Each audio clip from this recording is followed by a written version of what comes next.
توصیف اور حضور نبی کریم صلی اللہ علیہ وآلہ وسلم کی بارگاہ عالیہ مقدسہ میں نذرانہ درود و سلام خالق کائنات کا ہمارے اوپر بہت بڑا کرم ہے کہ اس نے ہم سب کو اپنے پیارے محبوب علیہ السلام کی امت میں پیدا فرمایا، اور اللہ تعالیٰ کا ہمارے اوپر بہت بڑا احسان ہے کہ اس نے اپنی توفیق اور اپنے محبوب علیہ السلام کے توسط سے ایمان جیسی عظیم الشان نعمت سے مالامال فرمایا۔ حضرت محترم، ہماری گفتگو تقویٰ پر جاری ساری نہیں، تقویٰ کے حوالے سے چند باتیں آپ نے 10-12 رپورٹیں کی، پھر اس کے بعد ہم نے حسن اخلاق کے حوالے سے چند باتیں جمعے کی خطبے میں ہم نے کی، اور پھر ایک جمعہ امیر المومنین حضرت ابو بکر صدیق رضی اللہ تعالیٰ عنہ کے حوالے سے ہم نے بتایا، اور آج میں سورۃ الزمر پارہ نمبر 24 اس کی میں نے 3 آیات تلاوت کی ہیں اور آپ نے سنی ہے۔ ان آیات کے حوالے سے میں آج کی گفتگو کا آغاز کر رہا ہوں۔ یہ بات یاد رکھیں کہ اللہ تعالیٰ نے قرآن مجید میں الحمد سے لے کر والناس تک سارا یہ جو کلام ہے نا، کلام الہیہ، یہ نصیحتوں کا خزانہ ہے۔ نصیحتوں کا خزانہ ہے، اصلاح کا، تربیت کا۔ اللہ تعالیٰ چاہتا ہے کہ جو میرا بندہ ہے وہ میری بات میں عمل پیدا ہو کر میرے دربار میں کامیاب ہو جائے۔ حضرت آدم علیہ السلام سے لے کر حضور نبی کریم صلی اللہ علیہ وآلہ وسلم تک 1,22,000 موٹیش جتنے بھی آئے سارے کے سارے نبیوں کو اللہ تعالیٰ نے اپنے بندے کی، انسانیت کی، بنی آدم کی اصلاح کے لیے بھیجا ہے۔ اس کے لیے اصلاح کے لیے بھیجا ہے، تربیت کے لیے بھیجا ہے۔ اللہ تعالیٰ نے کسی قوم پر آگاہ کرنے سے پہلے عذاب نازل نہیں کیا۔ اگر آپ قرآن مجید کا مطالعہ کریں تو اللہ تعالیٰ نے کسی قوم پر بھی عذاب نہیں بھیجا، نازل نہیں کیا، عذاب میں مبتلا نہیں کیا، کسی قوم کو بھی ہلاک نہیں کیا جب تک اللہ تعالیٰ نے ہم کو آگاہ نہیں کیا۔ دیکھیں، امام مالک علیہ الرحمہ، امام احمد بن حنبل علیہ الرحمہ، امام شافعی علیہ الرحمہ، تینوں اماموں کے نزدیک بے نمازی واجب القتل ہے۔ یہ امام اتنا اعلیٰ ہے، لیکن امام اعظم ابو حنیفہ رحمۃ اللہ علیہ فرماتے ہیں نہیں، فوراً یہ کام نہیں کرنا، اس کو قید کریں۔ کیا کریں؟ اسے قید کریں تاکہ اسے توبہ کا موقع مل جائے۔ اگر فوراً اسے ختم کر دیا تو فائدہ کیا ہوا؟ نہیں، اسے موقع دیں، کیا پتا کہ وہ سچی توبہ کر لے اور اللہ تعالیٰ کی بارگاہ میں جھکنا شروع ہو جائے۔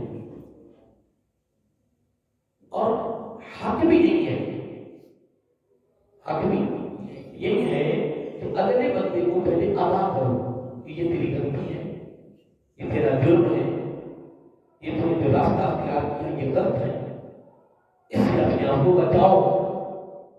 اگر فوراً اسے ختم کر دیا تو اسے موقع نہ ملا سوچنے کا، غور کرنے کا، فکر کرنے کا، انہیں موقع نہ ملا.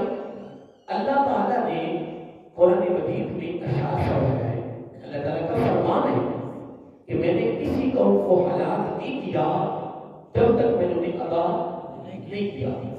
بلکہ یہاں تک آتا ہے کہ اللہ تعالیٰ اگر کسی قوم پہ عذاب نازل کیا ہے تو عذاب بالکل نزدیک آ گیا. تو آپ کو پتا ہے کہ جب سر پہ آ پڑے پھر تو ہر بندہ مان جاتا ہے. تو جب بالکل عذاب قریب آ جاتا تو قوم آپ جوڑتی تھی اور اس وقت کے نبی کو، جو اس زمانے کا نبی تھا یا اس دور کا نبی تھا، اسی ادا کرتے یعنی نافا مان گئے کہ جس عذاب کا تو ذکر کرنا ہے وہی ہمارا رب ہے، وہی ہمارا رب ہے. لیکن جب عذاب ٹل جاتا پھر اسی کرتوتوں پہ آ جاتے، پھر وہ اسی کام میں لگ جاتے، پھر اللہ تعالیٰ ان کو ادا کرتا. ایک مرتبہ نہیں، دو مرتبہ نہیں، تین مرتبہ اللہ تعالیٰ عذاب بھیج کر پھر عذاب کو لٹا دیتا. اور اللہ تعالیٰ کا یہ عظیم فیصلہ ہے کہ اللہ تعالیٰ وما آنا بظلام للعبید، اللہ تعالیٰ کسی قوم پر بھی، کسی شخص پر بھی ظلم نہیں کرتا. یہ باتیں یاد رکھیں. ما یبدل القول لدیہ، اللہ تعالیٰ فرما رہا ہے کہ ہم نے اپنی طرف سے کوئی بات بھی تیرے دفتر میں، تیرے نامہ اعمال میں نہیں لکھی. ہم زیادتی کرنے والے نہیں ہیں. جو تو نے لکھوانا ہے فرشتوں نے وہی لکھنا ہے. فرشتوں کی ضرورت نہیں ہے کہ وہ اپنی مان مرضی کریں، وہ اپنی مان مرضی کریں. اور اللہ تعالیٰ فرماتا ہے کہ میری شان، میری عظمت، میرا مقام، میرا تعارف، میری علامت، میری نشانی، میری پہچان کیا ہے؟ وما آنا بظلام للعبید، میں کسی بندے پہ ظلم نہیں کرتا. میں اپنے بندے کے لیے جو کرتا ہوں میں بہتر کرتا ہوں. کیا کرتا ہوں؟ بہتر. میں دعا کر رہا تھا کہ اللہ تعالیٰ کی یہ قرآن مجید یہ ہمارے لیے نصیحتوں کا ایک مجموعہ بھیجا ہے. کیا بھیجا ہے؟ مجموعہ بھیجا ہے. جو قرآن کے قریب آتا جاتا ہے وہ ہدایت پا جاتا ہے. لیکن قرآن مجید کو بھی جب وہ عشق میں، جب وہ محبت میں پڑھتا ہے، اس میں عشق میں، محبت میں، اصلاح میں، تربیت میں، جب وہ قرآن کو مطالعہ کرتا ہے، اللہ تعالیٰ کے کلام میں وہ تدبر کرتا ہے، غور و خوض کرتا ہے، جب وہ قرآن مجید میں اس سمندر میں منتظر ہوتا ہے اس نیت، اس ارادہ اور غرض و غایت سے کہ مجھے کچھ یہاں سے مل جائے، میری زندگی خوبصورت ہو جائے، میری سیرت، میرا کردار، میری زندگی کی ادائیں کیا ہو جائے؟ خوبصورت ہو جائے. الحمدللہ پھر اس کو یہاں سے بڑے خزانے ملتے ہیں. بڑے کیا؟ بڑے خزانے ملتے ہیں. کیونکہ یہ قرآن ہے نا، اللہ تعالیٰ کا کلام ہے، اللہ تعالیٰ کا. اب آگے محترم، یہ میں نے 3 آیات گوڈا، تلوڈا اور تلوڈا، یہ میں نے 3 آیات میں نے تلاوت کی ہیں.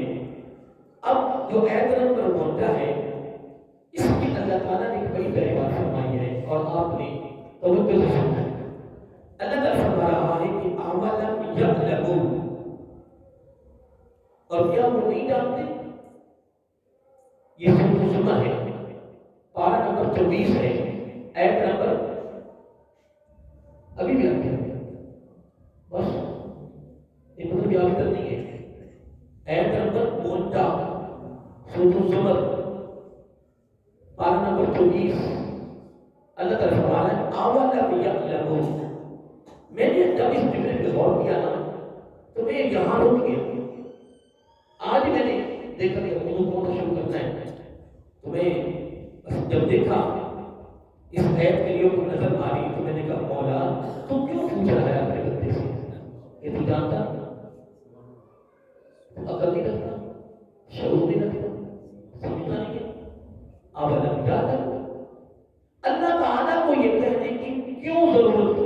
سوال دیکھیے، ایک باپ ہے نا تو اپنی بیٹی کو آگاہ کرتا ہے کہ بیٹی یہ مجلس بدماشوں کی ہے، جوئے خوروں کی ہے، شرابیوں کی ہے، زانیوں کی ہے، اس مجلس میں تم نے نہیں بیٹھا۔ اگر تو اس مجلس میں بیٹھتا ہے تو ناکام ہو جائے گا، نقصان اٹھائے گا۔ کیا نقصان اٹھائے گا اگر تو اس مجلس میں بیٹھتا ہے، اس مجلس میں نہیں بیٹھے۔ استاد ہے شگیر کو کہا کرنا، بڑا ہے چھوٹے کو کہا کرنا، آقا ہے غلام کو کہا کرنا، پیر ہے مرید کو کہا کرنا، نبی ہے امتی کو کہا کرنا، وہ اللہ ہے وہ بھی کہا کرنا۔ دیکھیں والدین کو اپنی اولاد کے ساتھ کتنی شفقت ہوتی ہے، کتنا پیار ہوتا ہے۔ والدین کو اپنی اولاد کے ساتھ کتنا پیار ہوتا ہے کہ ان کو کنڈا بھی چبھے تو والدین برداشت نہیں کرتے۔ اور حدیث کے لفظ ہے اگر 70 ماؤں کا پیار جمع کر لیا جائے، کتنا؟ 70 ماؤں کا پیار، اور وہ بھی پیار کرنے والی مائیں، تو اللہ تعالیٰ کا جو ایک ایک بندے سے پیار ہے اس کے نزدیک نہیں جا سکتا۔ اللہ، ایک ایک بندے کے ساتھ جو پیار ہے، اللہ تعالیٰ کو اپنے بندے کے ساتھ بڑی محبت ہے، وہ بنی آدم سے بڑا پیار کرتا ہے، لیکن ایک ہم ہیں جو اس سے پیار نہیں کرتے، اس کے ساتھ ہمارا تعلق نہیں جوڑ رہے، اپنی ڈور نہیں لگا رہے۔ ہم اپنی دنیا کے دھندوں میں اتنے مصروف ہیں، اتنے مصروف ہیں کہ ہم اللہ تعالیٰ کے لیے ٹائم ہی نہیں نکالتے، لیکن وہ ہم سے پیار کر رہا ہے۔ دیکھیں وہ جس طرح حضرت ابراہیم علیہ السلام کے بارے میں آتا ہے نا، یہ بھی کہا تھا نا کہ یہ جو مہمان نوازی شروع ہوئی ہے نا، یہ بھی حضرت ابراہیم علیہ السلام سے ہی شروع ہوئی۔ مہمان نوازی کا جو مکمل طور پہ کورس شروع ہے نا، پروگرام شروع ہوا ہے، وہ حضرت ابراہیم علیہ السلام سے شروع ہوا ہے۔ یہ جو سفید وال آتے ہیں نا، یہ بھی انہی سے شروع ہوئے، خطرے ہوتے ہیں وہ انہی سے شروع ہوئے۔ اس سے پہلے جتنی لمبی ہوتی تھی بات سفید نہیں ہوتی تھی، کالی رہتی تھی۔ کئی سلسلے حضرت ابراہیم علیہ السلام کی ذات سے شروع ہوئی، اور خود ملا کر اسلام نے فرمایا کہ مہمان نوازی کا سلسلہ میرے باپ ابراہیم سے شروع ہوا۔ یہ میرے آقا اسلام سے خود بھی آنے کا ہے کہ مہمان نوازی کا جو آغاز ہوا ہے، جو سلسلہ شروع ہوا ہے، جو ابتدا ہوئی ہے، یہ نہیں کہہ سکتی کہ ابراہیم علیہ السلام سے قبل جتنے نبی گزرے ہیں، شعیب علیہ السلام گزرے ہیں بنا، اس کے بعد حضرت عیسیٰ علیہ السلام گزرے ہیں، آدم علیہ السلام کے بیٹے گزرے ہیں، خود آدم علیہ السلام، ٹھیک ہے، وہ مہمان نوازی تھے نہیں، کھانا تو سارے کھلاتے تھے، پانی تو سارے پلاتے تھے، لیکن جو مستقل مہمان نوازی کا سلسلہ شروع ہوا ہے نا، ایک عمل شروع ہوتا ہے نا، ایک کام شروع ہوتا ہے، جو مکمل کام شروع ہوا ہے کس کا؟ مہمان نوازی کا۔ وہ میرے آقا علیہ السلام نے خود زبان نبوت سے فرمایا، وہ میرے باپ ابراہیم علیہ السلام سے شروع ہوا۔ میں پیار کی بات کر رہا ہوں نا، اتنی یہ بات مشہور بھی ہے اور ہمارے لیے ایک خصوصیت تحفہ بھی ہے۔ اللہ آپ کو اپنے سنا ہوگا کہ آپ مہمان کے بغیر کھانا نہیں کھاتے، بلکہ میں حضرت علی رضی اللہ عنہ پر پڑھ رہا تھا کہ امیر مومنین باب مدینۃ العلم حضرت علی مرتضیٰ حیدر قرار رضی اللہ تعالیٰ عنہ ایک دن اپنے دروازے پر کھڑے تھے، یعنی جو دروازہ مین ہوتا ہے، جو بازار میں ہوتا ہے گلی میں، اس دروازے کے باہر نکل کے نا رو رہے تھے۔ کیا کر رہے تھے؟ رو رہے تھے۔ تو جو گزرتا وہ کہتا پیارے نہیں خیر ہے، کوئی مثال ہو گیا ہے، جو شرمندگی ہوئی ہے، آپ اتنا کیوں رو رہے ہیں؟ یعنی حضرت علی رضی اللہ تعالیٰ عنہ دردناک رو رہے تھے. اب دیکھو نا، جس نے دیکھنا ہے اسے تو پریشان نہیں ہے. تو جو بھی ساتھی جھکا وہ پوچھتے پیارے علی یا امیر المومنین رضی اللہ تعالیٰ خیر ہے، آپ اتنا رو رہے ہیں، کیا وجہ ہے؟ تو حضرت علی رضی اللہ عنہ فرماتے ہیں 7 دن ہو گئے. کتنے؟ یہ بات سننے کے لیے نہیں ہے، یہ دل میں دامن میں رکھنے والی ہے. فرمایا 7 دن ہو گئے ہیں، مجھے ایسے لگتا ہے جس طرح رب میرے پر ناراض ہو گیا. 7 دن گزر گئے ہیں، اس طرح لگتا ہے کہ جس طرح رب میرے پر ناراض ہو گیا. اللہ کو کیا ہو گیا؟ ناراض ہو گیا ہے. تو لوگوں نے پوچھا کہ کس وجہ سے آپ پر رب ناراض ہو گیا ہے؟ کہتے کہ بس لگ رہا ہے، محسوس ہو رہا ہے. لوگوں نے پوچھا کہ کیسے محسوس ہو رہا ہے، کیسے لگ رہا ہے؟ فرمایا 7 دن ہو گئے میرے گھر میں مہمان نہیں آئے. 7 دن ہو گئے میرے گھر میں.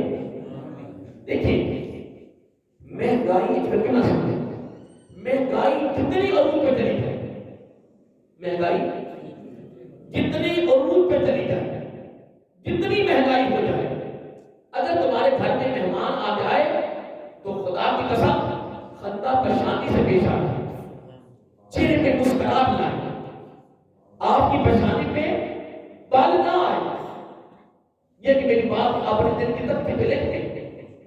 جب تمہارے گھر میں مہمان آئے تو کیا محبت کے ساتھ، پیار کے ساتھ، لگن کے ساتھ، انس کے ساتھ مہمان نوازی کرے.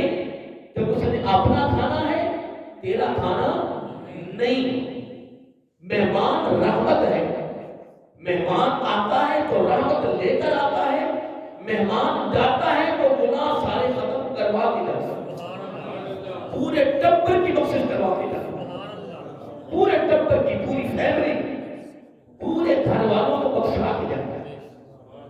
میں کہتا ہوں کہ اگر گھر میں مہمان آ جائے تو تنہائی میں خلوت میں جاتے نا، مہمان کو بٹھاؤ، مہمان کو بٹھاؤ اور خلوت میں چلے جائیں. اور خلوت میں رکھو مولا تیری مہربانی کی تمہیں میرے پر راضی ہو. میں حدیث پاک میں پڑھ رہا تھا کہ جب اللہ تعالیٰ اپنے بندے پہ راضی ہوتا ہے نا تو مہمان بھیجتا ہے.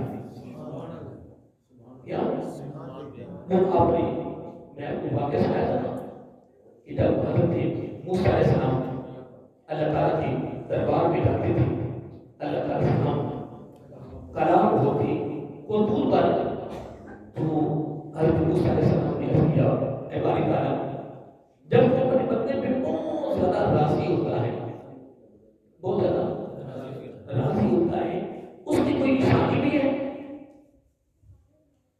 اس کی کوئی علامت بھی ہے، کوئی پہچان بھی ہے کہ تم اس وقت رات میں بڑا اے مولا تو بڑا اپنے بندے پہ راضی ہے، تاکہ ہمیں بھی پتا چلے کہ تم اس وقت بہت زیادہ راضی ہے. اللہ تو رب نے فرمایا ہاں اے میرے پیارے موسیٰ، اس کی ایک نشانی ہے، علامت ہے. عرض فرمایا وہ کیا؟ فرمایا میں اپنے بندوں کو بارش دیتا ہوں. کیا؟ بارش دیتا ہوں. جب بران رحمت آتی ہے نا تو بران رحمت کے آنے سے قبل، بران رحمت کے اختتام کے بعد کوئی گارنٹی نہیں، کوئی ضمانت نہیں. بران رحمت کے آنے سے پہلے بھی گارنٹی نہیں اور اختتام کے بعد بھی گارنٹی نہیں.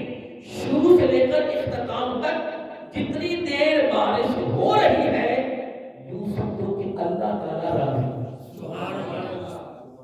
اور اس دعا رب سے مانگنا ہے. کیا کہنا ہے؟ جب برآمد رحمت ہو رہی ہو یہ باتیں اپنی دعوت کرتی اور لوگوں کو بھی بتاؤ کہ جب بارش ہو رہی ہو تو اللہ تعالیٰ سے مانگے. کیوں؟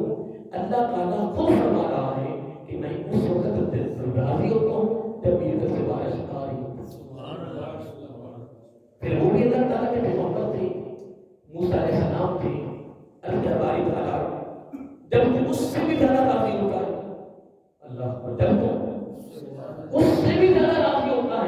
پھر اس کی علامت کیا ہے، اس کی پہچان کیا ہے؟ اللہ اکبر، رب نے فرمایا اس کی پہچان یہ ہے، اس کی نشانی اور علامت یہ ہے کہ میں اپنے بندوں کو بیٹیاں دیتا ہوں۔ سبحان اللہ، میں اپنے بندوں کو بیٹیاں دیتا ہوں۔ آج پہلی بیٹی پہ اپنی بہو کو طلاق دیا، 7 طلاق دلوا رہی، سسر طلاق دلوا رہا، خاوند کو طلاق دے رہا ہے۔ بدبختوں، ہوش کرو، یہ بیٹی اور بیٹے کا سلسلہ عورت کے ہاتھ میں نہیں ہے کہ ہے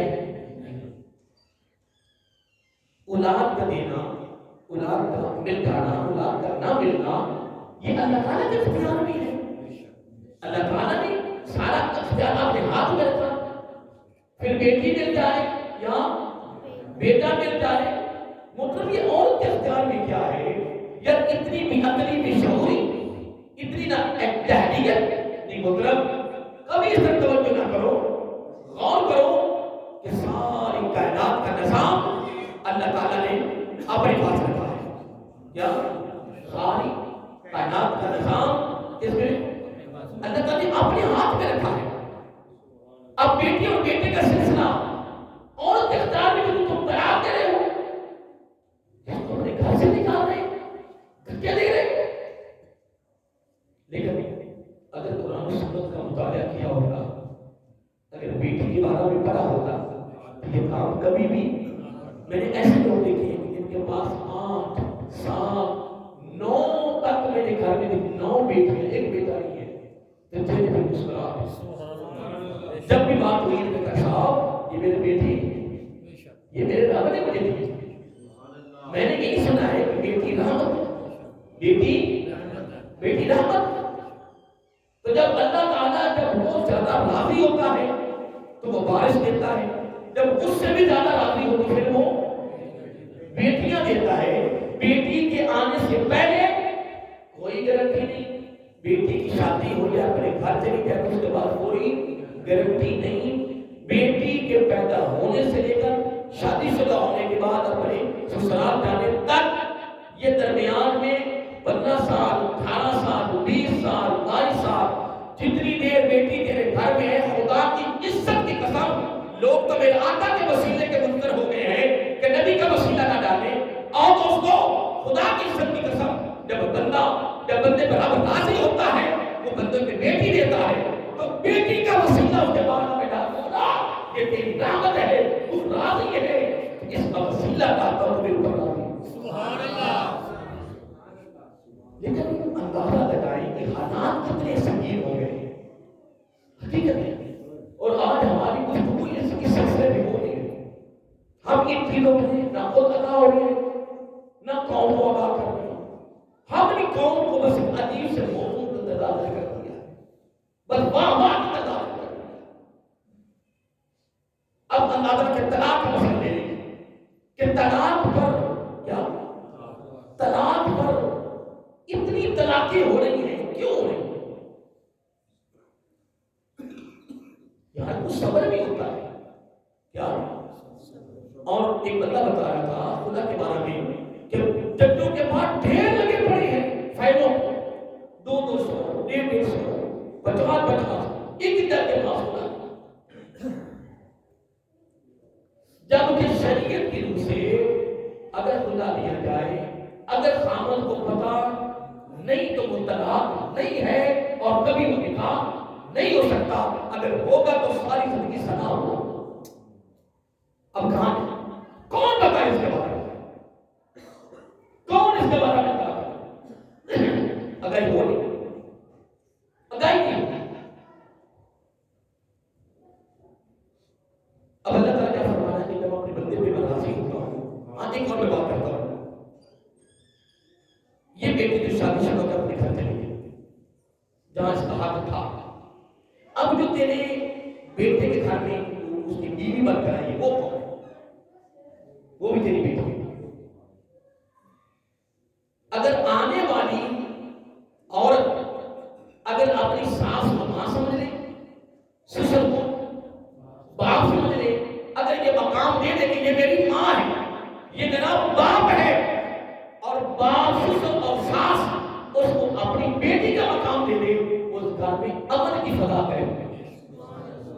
لڑائی نہیں ہوگی، جھگڑا نہیں ہوگا، وہاں کوئی حالات خراب نہیں ہوں گے، حالات سنگین نہیں ہوں گے، لیکن حالات یہ ہیں کہ نہ تو وہ اپنی سسر اور ساس کو، نہ ماں اور باپ کا درجہ دے رہے ہیں اور نہ وہ بیٹی کا درجہ دے رہے ہیں۔ اگر وہ یہ سمجھے کہ جس طرح ہماری بیٹی پہلی جو تم نے شادی کر کے بھیج دی ہے نا، یہ ہماری بیٹی ہے، خدا کی قسم، تو حالات خوبصورت ہو جاتے ہیں، خوبصورت۔ اور آج جو حالات پوری دنیا میں سنگین ہو گئے ہیں نا، خدا کی عزت کی قسم اٹھا کر کہہ رہا ہوں، یہ قرآن و سنت کی تعلیمات سے دوری ہے۔ اب موسیٰ علیہ السلام پھر بول اٹھے، اب خدا کی قسم ہے، موسیٰ علیہ السلام پھر بول اٹھے کہ باری تعالیٰ جب اس سے بھی زیادہ راضی ہوتا ہے تو پھر اس کی علامت اور پہچان اور نشانی کیا ہے؟ تو اللہ تعالیٰ فرمایا اس کی نشانی یہ ہے کہ میں اپنے بندوں کے گھر میں مہمان بھیجتا ہوں۔ اب یہ ایک الگ بارش بھی موضوع ہے، یہ تو میں ایک بات کر رہا تھا جس کے اندر مثال دیتے ہوئے میں اس واقعے کو کوٹ کر دیا، جب اس میں نے ایک مرتبہ کوٹ کیا بھی ہے۔ حضرت عبداللہ بن عباس رضی اللہ تعالیٰ عنہ وہ راوی ہیں، آقا صلی اللہ علیہ وسلم نے فرمایا مہمان آتا ہے تو رحمت لے کر آتا ہے، اور جب مہمان تمہارے گھر سے نکلتا ہے، الوداع ہوتا ہے، اس کا خروج ہوتا ہے، تو پورے گھر والوں کی بخشش کروا کے نکلتا ہے، پورے گھر والوں کی کیا بخشش کروا کے نکلتا ہے۔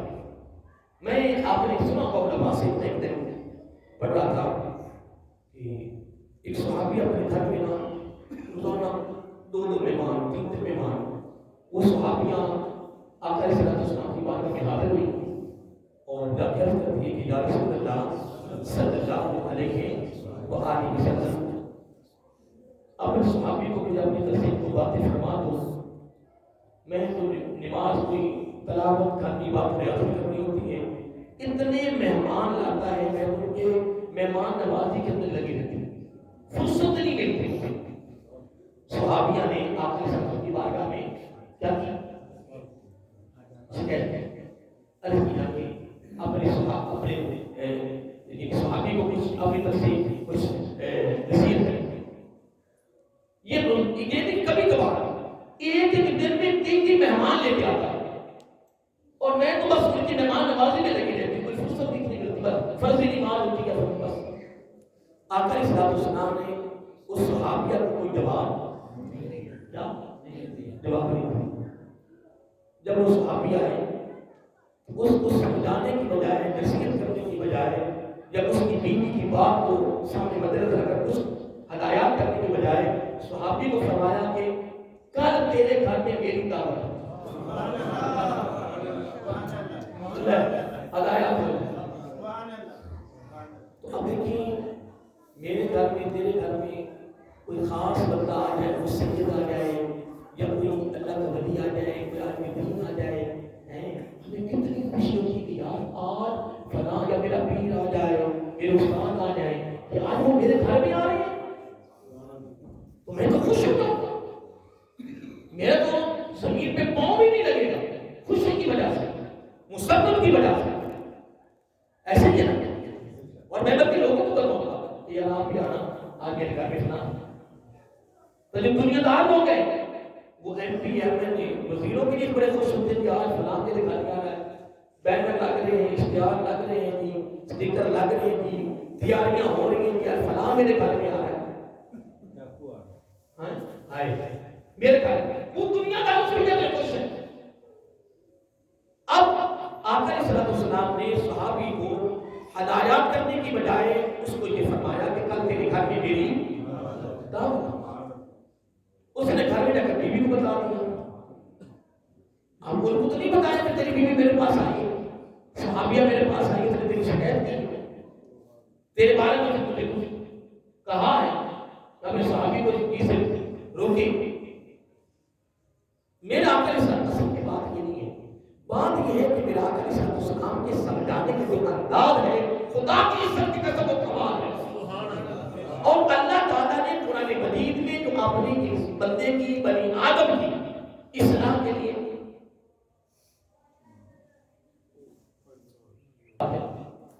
کیا کر رہا تھا؟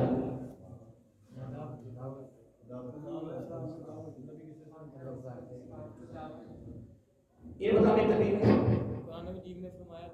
میں ایک بات کر رہا تھا. اللہ تعالیٰ نے قرآن مجید میں جو بنی آدم کی اصلاح کی ہے نا، سمجھانے کا رب کا انداز کبھی قرآن کو مطالعہ کرے انسان تک رہ گیا. اور ہمیں کہاں سے یہ انداز اختیار کرنا چاہیے. اسی طرح اللہ آپ نبی علیہ السلام کی ساری زندگی اٹھا کے دیکھیں، اپنے بیٹیوں کی تربیت کرتے وقت جو آپ نے انداز اختیار کیا ہے وہ بھی کمال ہے. صحابیہ یہ عرض کر رہی ہے، صحابی گئے اور میرا کل خوش ہوتے کر کے ٹھیک. صحابی گئے ہیں تو آقا علیہ السلام نے ان کو کچھ کہنے کی بجائے، کچھ بتانے کی بجائے کہ میری بیوی آئی ہے یہ شکایت کی نہیں، فرمایا کل تیرے گھر میں میری دعوت ہے. کل تیرے گھر میں میری دعوت ہے. جب اس نے گھر میں جا کر بتایا اپنی بیوی کو کہ حضور نبی کریم صلی اللہ علیہ وسلم تشریف لا رہے ہیں، لوگ جناب ان کو تو خوشیوں کی جناب خیر دوڑ رہی. صحابیہ نبی پاک تشریف لا رہے ہیں، ہاں حضور نبی کریم صلی اللہ علیہ وسلم تشریف لا رہے ہیں، تیاری کریں. اللہ تیاری کریں جناب. پھر تیاری ہو رہی ہے جناب، پورے گھر کی صفائی ہو رہی ہے، تیاری ہو رہی ہے، قربان جائے. حضور نبی کریم علیہ السلام دیکھیں، میں پہلے بات کی کہ سمجھانے کا انداز میرا کر سکتے. اگر یہ باتیں صحابیہ کو وہی بتا دی جاتی تو پھر یقین نہیں کرنا تھا. میرا آقا نے پریکٹیکل کر کے دکھایا، تجربہ کیا، کر کے دکھایا عملی طور پر. اگر میرے آقا علیہ السلام وہی صحابیہ کو سارے فضائل بیان کر دیتے تو صحابیت یقین کر لیتا الحمدللہ. اگر وہ یقین نہیں کرتا تو کرنا کس نے تھا. لیکن میرا آقا نے صحابیہ کی بات سنی، خاموش ہو گئے، ٹھیک. اور صحابی آئے، اس سے کوئی بات نہیں، اور اتنا فرمایا کل تیرے گھر میں میری دعوت. لوگ تیاری ہو گئی. حضور نبی کریم صلی اللہ علیہ وسلم تشریف لے گئے، ایک دو ساتھی ساتھ لیے تشریف لے گئے. استقبال ہوا جناب، میرا آقا ساتھ بیٹھے، کھانا کھا لیا. اب حضور نبی کریم صلی اللہ علیہ وسلم نکلنے کا وقت آیا. کیا نکلنے کا وقت آیا تو آقا علیہ السلام نے کیا بات ہے، سمجھانے کا انداز کیا ہے. آقا علیہ السلام نے اس صحابیہ سے فرمایا، اس صحابیہ سے فرمایا کہ جب میں نکلوں نا آپ نے میرے پیچھے دیکھنا. نہ صحابی کو کچھ کہا، نہ صحابی کو کچھ کہا. آقا علیہ السلام نے فرمایا اس صحابیہ سے کہ آپ نے یہ جواب مل رہا ہے، صحابیہ کو جواب مل رہا ہے اور صحابی کو ہدایت ہو رہی ہے. آپ نے آپ نے پیچھے کی طرف دیکھنا ہے. اللہ اکبر. جب میرا آقا ایسے نکلے، آپ نے نبوت کا قدم اٹھایا، خروج ہونے لگا. جب صحابیہ نے پیچھے کی طرف دیکھا تو حدیث کے لفظ ہیں صحابیہ دیکھتی بے ہوش ہو گئی. بے ہوش آدمی جلدی ہو نہیں جاتا، کسی وجہ سے آدمی بے ہوش ہو جاتا ہے. بے ہوش ہونے کے لیے کوئی بات ہوتی ہے، وگرنہ جلدی بندہ بے ہوش ہوتا نہیں ہے. لیکن بے ہوش ہوگی. اور نبی علیہ السلام نے پیچھے تک مڑ کے دیکھ نہیں تھا، کیونکہ میرا آقا کو پتا کہ میں نے کر دیا وہ ہونا ہے. تو میرا آقا نے مڑ کے دیکھا، صحابی بھی پریشان ہو گئے. مڑ کے دیکھا، صحابی سے فرمایا کیا ہوا ہے؟ کہنے کا ہم کو بیوی بے ہوش ہو گئی. ہاں میرا آقا فرمایا کھڑے ہو گئے. چند دنوں کے بعد ہوش بھی آئی. تو اب میرا آقا نے کیا اندازہ کیا، فرمایا کیوں بے ہوش، کیوں میرے پیچھے کیا دیکھا؟ بس وہ ساری کارروائی کا جواب یہ تھا. میں آپ کی بات میں پھر عرض کرنا ہوں، خدا کی قسم مہنگائی آسمان کو چھو لے، لیکن جب تیرے گھر میں مہمان آئے، تیرے ماتھے پہ بال نہ آئے، بلکہ میں یوں کہوں گا خلوت میں تنہائی میں جا کر رو کر مولا تیری نظر میرے اوپر کیسے پڑ گئی ہے کہ آپ نے رحمت کو میرے کھاتے میں دیا. اور مہمان آئے 1000 رحمت لے کر داخل ہوتا. حدیث کے لفظ ہے جب مہمان کا پہلا قدم مہمان کے گھر میں داخل ہوتا ہے تو یہ کہے کہ اللہ کی رحمت کا ایک قطرہ مل جائے تو بندے کی بخشش ہو جاتی ہے. کہتے ہیں ہاں اگر اللہ کی رحمت کا ایک قطرہ مل جائے تو بندے کی بخشش ہو جاتی ہے. تو جس 1000 رحمت کا نزول ہو گیا، 1000۔ پھر کھانا بھی اس نے اپنا ہے، پینا بھی اس نے اپنا ہے، صرف تو نے انتظام کرنا ہے، تو نے صرف انتظام کرنا ہے، کھانا پینا سارا اس کا اپنا ہے۔ شادی حال ہوتی ہے نا تو کئی کھانا اپنا لے کے جاتی ہے نا، لیتے نا، انتظام دن کا ہوتا ہے، شادی حال کا کھانا اپنا، تو پھر پیسے مجھے کیا دیں؟ بولو یار پریشان ہو گئے، میں کو سوال کیا تمہارے پر، میں تو تمہارا خیال کر رہا ہوں نا کہ شادی حال والوں کی کھانا ان سے لیتے ہیں، ٹھیک ہے جی، اور سارے انتظام ان سے لیتے ہیں، اور یہ کہتے ہیں جی انتظام آپ کا ہوگا، کھانا ہمارا اپنا ہوگا، ہم خود اپنا کھا لے کے آئیں، کھانا اپنا کھانے اپنے لے جا کر خود اپنے کھانا کر واپس آتے ہیں، پھر اس کو ہم پیسے کیوں دیتے ہیں؟ اس لیے کہ سارا انتظام ان کا تھا، ہم انتظام کے پیسے لے کے آتے ہیں، کھاتے ہم آپ اگر کے مثال دے میرے کو، میرا آقا علیہ السلام نے فرمایا مہمان کھاتا اپنا ہے، لیکن جو تو نے انتظام کیا ہے ادھر پیسے جاتے ہیں، ادھر میرا آقا علیہ السلام نے فرمایا مہمان داخل ہو پہلے قدم پر 1000 رحمت کا نزول، 1000 برکت کا نزول ہو جاتا ہے اس گھر میں۔